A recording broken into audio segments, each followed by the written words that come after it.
अस्सलाम वालेकुम। हैप्पी किसान पाकिस्तान तो खुश आमदीद दोस्तों। आलू के हवाले नाल वीडियो लैके तुहाडी खिदमत च हाज़र हाँ जी। 11 मार्च 2025 और काफ़ी दिनों तो दोस्तों जिहड़ा है वो आलू की अपडेट जिहड़ी है नहीं दित्ती। और अज की वीडियो च मैं अपने दोस्तों आलू की जिहड़ी ताज़ा सूरत हाल खेतों चलती पई है, स्टोरां दे हालात जिहड़े ने और उहदे नाल नाल उकाड़े सब्जी मंडी दे विच आलूआं दी की रूटीन चलती पई है जी, उहदे बारे मैं अपने दोस्तों आगाही जिहड़ी देंगा।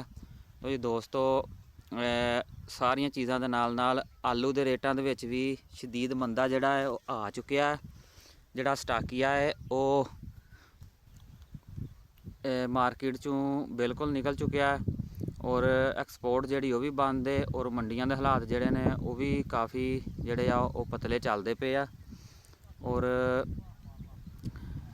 स्टोरां की अगर गल की जाए तो स्टोरां दे विच जिमीदार जिहड़ा है वो खुद जिहड़ा माल है वो स्टोर करदा पिया और काफ़ी ज़्यादा रश जिहड़ा पिछले हफ्ते तो स्टोरां दे विच भी देखण नूं मिल रहा है। और अगर देखा जाए तो जिहड़े आलू दे एक्सपर्ट ने, हालांकि आलू दे बारे किसी किस्म की भी पेशनगोई जिहड़ी है वो नहीं की जा सकती, क्योंकि आलू जिहड़ा है किसी टाइम भी किसी किस्म का पलटा जिहड़ा है मार सकता है।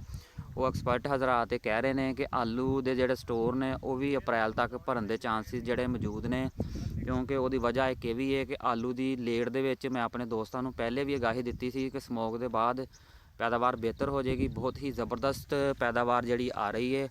सेंटे वगैरह जिहड़ा सफ़ेद माल है वही 140 तो प्लस बोरियां जिहड़ियां ने वो फी एकड़ सुनन जिहड़ियां आ रही ने।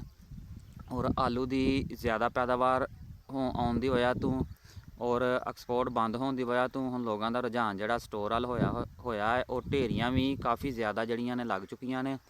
और अगर ओवरऑल देखा जाए तो तकरीबन एरकी 25% तो 30% आलू जिहड़ा है वो ज़्यादा लग चुकिया सी।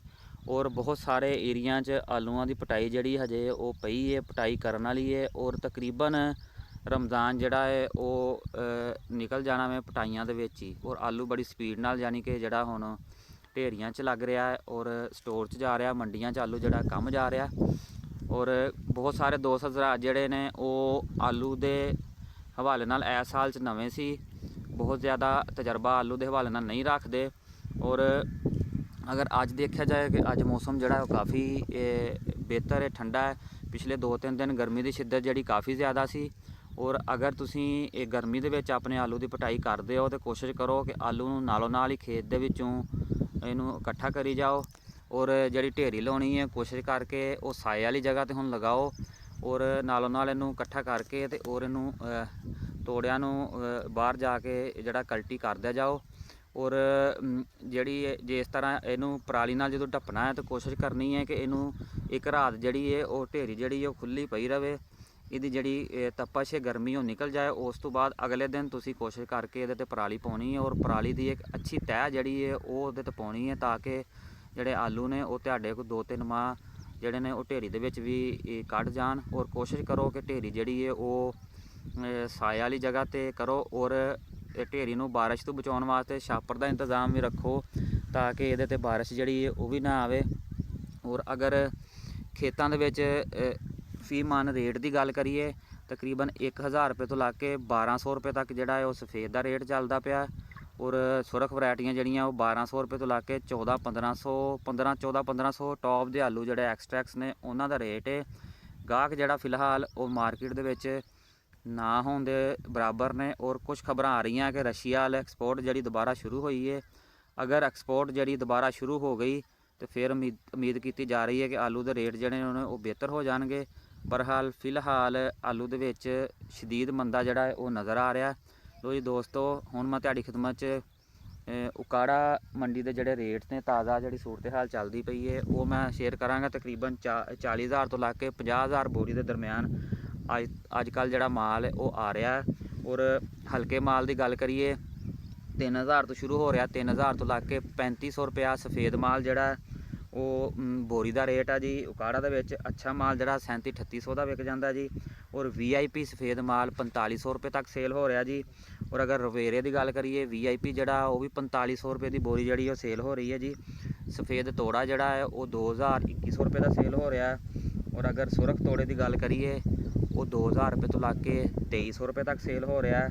ਔਰ ਜਿਹੜੀ ਬੋਰੀ ਹੈ ਸੁਰਖ ਮਾਲ ਦੀ, ਹਲਕਾ ਮਾਲ ਜਿਹੜਾ ਉਹ ਤਕਰੀਬਨ 3500 ਰੁਪਏ ਦਾ ਸੇਲ ਹੋ ਰਿਹਾ, ਅੱਛਾ ਮਾਲ 4500 ਰੁਪਏ ਤੱਕ। ਔਰ VIP ਚੰਦ ਇੱਕ ਲਾਟਾਂ ਜਿਹੜੀਆਂ ਨੇ ਉਹ 5000 ਰੁਪਏ ਤੱਕ ਵੀ ਜਿਹੜੀਆਂ ਵਿਕੀਆਂ। ਗੋਲੀ ਦਾ ਰੇਟ ਦੀ ਗੱਲ ਕਰੀਏ ਉਹ ਤਕਰੀਬਨ 2000 ਦੀ ਬੋਰੀ, ਔਰ ਤੋੜਾ ਜਿਹੜਾ ਗੋਲੀ ਦਾ ਤਕਰੀਬਨ 1000 ਰੁਪਏ ਤੱਕ ਜਿਹੜਾ ਟੌਪ ਉਹ ਸੇਲ ਹੋ ਰਿਹਾ।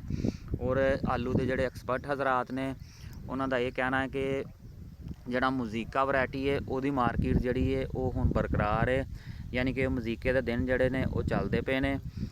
ਮਜ਼ੀਕਾ ਦਾ ਗਾਹਕ ਵੀ ਹੈਗਾ ਹੈ, ਔਰ ਮਜ਼ੀਕੇ ਦੇ ਰੇਟ ਜਿਹੜੇ ਨੇ ਉਹ ਮਜ਼ੀਦ ਬਿਹਤਰ ਰਹਿਣ ਦੇ ਚਾਂਸਿਸ ਨੇ। ਚੰਦ ਇੱਕ ਜਿਹੜਾ VIP ਸੈਂਟਾ ਵੇ ਉਹ ਵੀ ਜ਼ਰਾ ਅੱਛੇ ਰੇਟਾਂ ਨਾਲ ਜਿਹੜਾ ਉਹ ਮਿਲਦਾ ਪਿਆ। ਔਰ ਸੁਰਖ ਮਾਲ ਦਾ ਦਾਰੋਮਦਾਰ ਜਿਹੜਾ ਹੈ ਉਹ ਪਾਕਿਸਤਾਨ ਦੀ ਮੰਡੀ 'ਤੇ ਆ। ਔਰ ਦੇਖਦੇ ਹਾਂ ਜੀ ਆਉਣ ਵਾਲੇ ਦਿਨਾਂ ਦੇ ਵਿੱਚ ਇਸ ਤਰ੍ਹਾਂ ਦੇ ਹਾਲਾਤ ਜਿਹੜੇ ਨੇ ਆਉਂਦੇ ਨੇ।